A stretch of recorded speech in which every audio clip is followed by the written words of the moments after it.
اهلا باحلى متابعين، رجعنا لكم تاني بتكمله حلقات مسلسل ذا باتل ثرو ذا هيفنز. قبل ما نبدا ما تنساش تعمل لايك وشير للفيديو وتشترك في القناه لو مش مشترك، وتفعل الجرس علشان يوصلك اشعار بكل فيديو بنعمله. خلونا افكركم باهم الاحداث اللي حصلت في الفيديوهات السابقه. فلما صحيت اخت شياو يان من بدري وصحته معاها علشان يروحوا مع بعض على احتفال قياس طاقه الدوتشي اللي بيحصل كل سنه. لما وصلوا هناك قاست اخته طاقتها واذهلت الكل بقوتها. ولما جه الدور على شياو يان انه يقيس طاقته، فضل الشاب اللي دايما بيتنمر على شاو يان يضحك عليه. وكان شياو جون قاعد قلقان ان ابنه يتحرج قدام الكل، وفضل يدعي في سره ان الموقف يعدي على خير. لحد ما شاو يان حط ايده على الحجر وطلع قوته في المستوى السابع، والكل اتفاجئ انه قدر يزود طاقته من المستوى الرابع للسابع بالسرعه دي. وقف ابوه فخور بيه واتباهى بقوته. بس برضه الشاب المتنمر مسكتش، وغيرته من شياو يان خلته يسخر منه. وقال ان اسمه يومينج وانه اكبر واحد في السن بين كل الشباب الموجودين، وانه افضل واحد موجود والمفروض انهم يحتفلوا بيه هو، خصوصا انه في المستوى الثامن يعني اعلى من مستوى شاويان. وما كانش يعرف ان السنه اللي عدت دي كان شاويان بيتدرب كتير جدا وعلمه الراجل العجوز حاجات كتيره ومهارات مش عند اي حد. وفي نفس الوقت وصل خبر مستوى طاقه شاويان لجيلي فاتضايق جدا، وقرر انه يروح الحفله بنفسه ويحاول يضيع فرحتهم بشاويان ويخليه يخسر باي طريقه. وفضل الاحتفال موجود، واستدعوا شياو يان وواحد من كبار العيلة اقترح انه يقاتل حد من المستوى الثامن علشان يتأكد من قوته. فطلع يومينج وتحدى شياو يان وكان عايز يهزمه ويحرجه قدام الكل. وبدأ يومينج قتاله باستخدام اسلوب النار اللي بيتحكم فيه. بس شياو يان افتكر كل حاجة علمها له الراجل العجوز ونفذها بكل تعليماته لحد ما هزم يومينج. وفي يومينج مش مصدق نفسه ان شياو يان الضعيف قدر يضربه قدام الكل، واستغرب ازاي قدر يرفع مستوى طاقته للمستوى ده في وقت قصير كده. وغضبه وغيرته زادت من شياويان، خصوصا لما شاف الناس بتشجعه وتهتف باسمه. وفضل يهاجم شياويان، لكن شياويان مسكتش وضربه لحد ما وقعه في الارض. والتاني مرة يتآمر جيلي ضد شياويان، فبعت واحد من حراسه بالألوهة قوية جدا ليومينج علشان يزود بيها قوته ويقدر يهزم شياويان. وأول ما أخدها يومينج فعلا بقى أقوى بكتير، وقدر يوم يقف من تاني وبقت عينه كلها شر. ولاحظ كل الموجودين إن يومينج أخد حاجة، وعرفوا إنه أخد لؤلؤة شريرة تم منعها من العيلة كلها من فترة طويلة. وقفوا اتفرجوا على يومينج وهو بيهاجم شياويان بالقوة الشريرة اللي بقت جواه. ومع ذلك قدر شياويان إنه يهزمه من أول لكمة يديها له. والكل واقف سقف له وأعلنوا هو الفايز، وحكموا على يومينج بالسجن لمدة 3 شهور بتهمة الغش. ومشي الكل وخلص الاحتفال. كانت فرحة شياو جون بابنه كبيرة جدا، وقعد جيلي هيتجنن من اللي حصل، وخاف لحسن شياويان يكسب التحدي معاه، خصوصا إنه قدر يزود طاقته ويرفع مستواه في فترة قصيرة. وقال لنفسه إن شياويان لو كسب التحدي هيبقى أقوى رجل في العالم. فجه بيسو طمنه وقال له انه عنده خطه جديده، وقدم له راجل اسمه ليزوجي، وقال له ان الراجل ده هيساعدهم يهزموا شياويان. وقال له انه مستعد يسمع كلامنا ويعمل اي حاجه مقابل اننا نجيب له البنت اللي معجب بيها ونخليها توافق تتجوزه وتعيش معاه. ولما سالوا جيلي عن البنت اللي عايزها، طلعت ايف مسؤوله المزاد. فقال له بيسو انه موافق يجيبها له لحد عنده. اما شياويان فكان بيتمشى هو واخته في السوق، ولاحظوا حاجه غريبه هناك، وان مفيش ناس كتيره. فراحوا سالوا بياع هناك عن السبب، وقال لهم ان جيل اتفاوض مع كل الناس واتفق معاهم يبيع لهم حبوب وحاجات علاجيه رخيصه، وفعلا قدر يخلي الناس كلها تروح له. وعلشان كده البياعين واصحاب المحلات في السوق انتقلوا لمكان تاني. وفهم شياويان ان جيلي عايز يقضي عليهم على السوق بتاعهم، وطبعا ده لو حصل هتبقى خساره كبيره لتجاره والده. وقرر انه يدور على حل للمشكله دي، وراح لايفو وهو متخفي وطلب منها يعمل معاها اتفاقات تجاريه. وقال لها انه محتاج يوصل لمكونات تكون احسن من مكونات جيلي علشان يحضر بيها وصفات علاجية مفعولها أقوى من علاجات وصفات جيلي، علشان يرجع بيهم العملاء اللي سرقهم جيلي منهم. بس إيف ما وافقتش إنها تساعده بأي حاجة، وقالت له إنها مش عايزة يكون لها أعداء أو معارضة ضد أي حد، خصوصا جيلي، لأن ده ممكن يأثر على شغلها.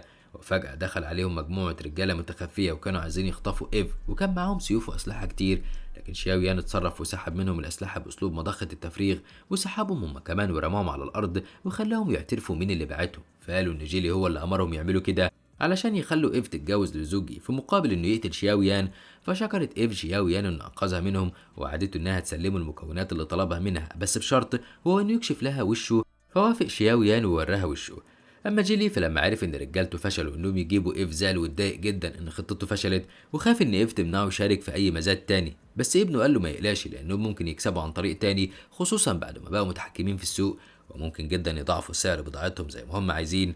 اما شياو جون فكان قاعد مع كبار العيله بيتشاوروا وبيختاروا انواع البضاعه اللي هيشتروها من المزاد. وفجاه دخلت عليهم ايف رئيسه المزاد بنفسها، وطبعا ما كانش حد متوقع مجيها.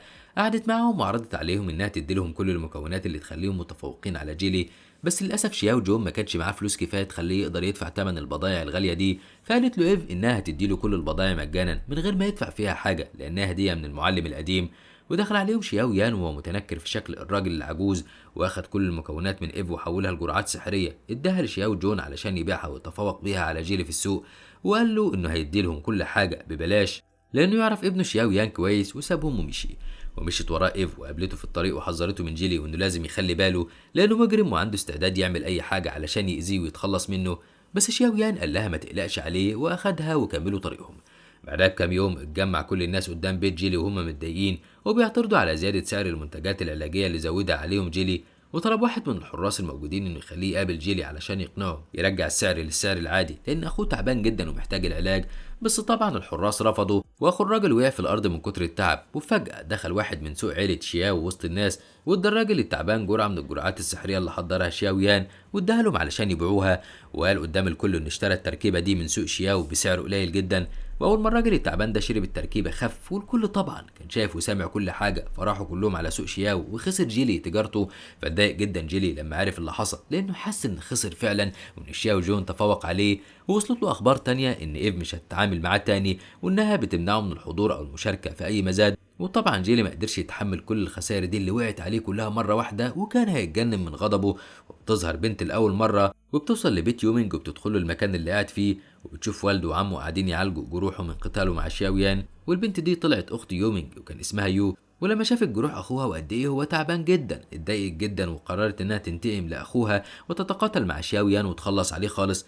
وفي نفس الوقت راح جيلي قابل ليزوجي ولامه على كل اللي حصل له، وقال له ان كل الخسائر اللي حصلت له دي بسببه. بس ليزوجي هداه وقال له انه هيخليه يعوض كل خسارته، واداله ورقه مكتوب فيها مكونات وقال له ان المكونات دي كلها لازم يشتريها من بره ويخلطها كلها مع بعض، وقتها هيبقى معاه وصفه علاجيه احسن بكتير من وصفه عيله شياو. وقال له انه عايز هديه مقابل الوصفه دي، وهي انه يجيب له اخت شياو يان ويجوزها له. والمره دي عرضه جيلي وقال له ان ابنه بيسون ناوي يتجوزها قريب جدا، وطلب منه ما يفكرش فيها تاني ابدا ولا حتى يجيب سيرتها على لسانه. وضرب جيلي لزوجي بكل قوته وبعده بعيد وقعه في الارض، وقال له انه رافض الاتفاق وانه مش قدامه اي حاجه يعملها خصوصا بعد ما اخد منه التركيبه. وبعت لابنه بيسون وقال له انه لازم يقتل شياو يان ويخلص منه بسرعه. وتاني يوم مشي يومينج مع اخته يو في السوق، وفجاه اتلم عليهم حراس جيلي وكانوا عايزين يخطفوهم، ولان يومينج كان لسه متصاب وحالته ما اتحسنتش قوي فما قدرش يقاوم ولا يعمل حاجه، وما كانش فيه غير اخته اللي قاومت وضربت الحراس، لكن طبعا ما كانتش هتقدر عليهم كلهم. وبالصدفه كان شياو يان ماشي في السوق ووصل له خبر من واحد من البياعين ان واحد من عيلته بيتضرب، فجري بسرعه من غير تفكير وراح لهم، ولقى بيسون ابن جيلي موجود ومعاه حراس كتير، وشافه هو خلاص قرر يقضي على يو، فهجم على شياو يان وقامت بينهم معركه فرديه فضلوا يضربوا فيها ببعض لوقت طويل. واستخدم شياو يان اسلوب علمه له الراجل العجوز وهجم بيه على بيسون، ووقف جيلي يتفرج عليهم من بعيد. بس بيسون هو كمان كان عنده اسلوب خاص غير شرعي لانه بيعتمد على الخداع والغش، وضرب بيه شياو يان، وحد من البياعين راح بلغ اخته ببيتها. واول ما حست ان اخوها في خطر جريت من غير تفكير على هناك، خصوصا انها عرفت ان بيسون كمان هاجم يومينج واخته يو. بس يا ترى بقى اخت شياو يان هتقدر توقف بيسون عند حده ولا هيكون اقوى من الكل وهيقضي عليهم؟ ده اللي هنعرفه في الحلقة الجاية من مسلسل The Battle Through the Heavens. فياريت تتأكد من الاشتراك في القناة وتفعيل زرار الجرس علشان يوصلك إشعار بكل فيديو جديد بنعمله، وما تبخلش علينا باللايك والشير للفيديو علشان نقدر نستمر. سلام.